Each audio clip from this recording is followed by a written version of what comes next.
appartient pas. Le corps est pour le Seigneur. Nos corps font partie des membres du Christ. Vous êtes un temple du Saint-Esprit et vous avez été rachetés à un prix. La conclusion est très logique. Puisque vous n'êtes pas à vous, mais que Dieu le possède, alors votre corps est pour la gloire de Dieu. Le même apôtre Paul, dans l'Épître aux Romains 6, 12, 13, dit: Ne laissez donc pas le péché régner dans votre corps mortel, et n'obéissez pas à ses mauvais désirs. N'offrez pas les membres de votre corps au péché comme instrument d'injustice.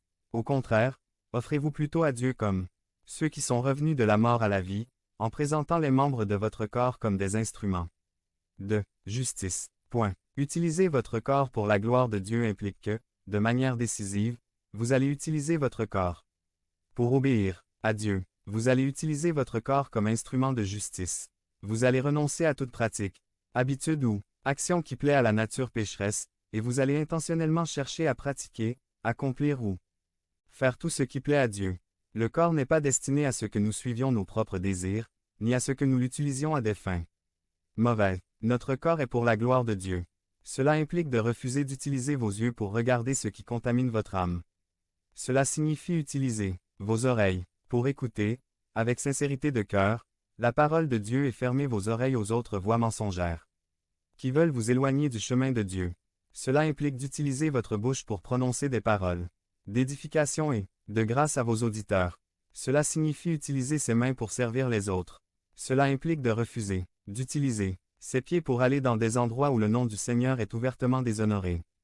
Cela implique d'utiliser votre vigueur et votre force pour construire le royaume de Dieu. Nous devons présenter les membres de notre corps comme des instruments de justice car ils ne nous appartiennent pas. C'est celui de quelqu'un d'autre. Cela vient du Seigneur. Votre corps est pour la gloire de Dieu. Certes, l'application de cette vérité est de voiler ce que nous faisons ou ne faisons pas avec notre corps.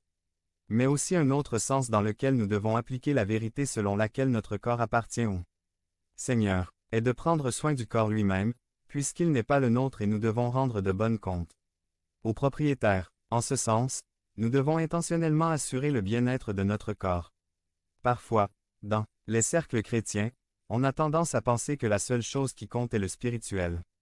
Les questions du corps deviennent membres de la chaîne et AIDEZNOUS à propager la parole de Dieu à travers le monde. Samedi 16 mars 2024.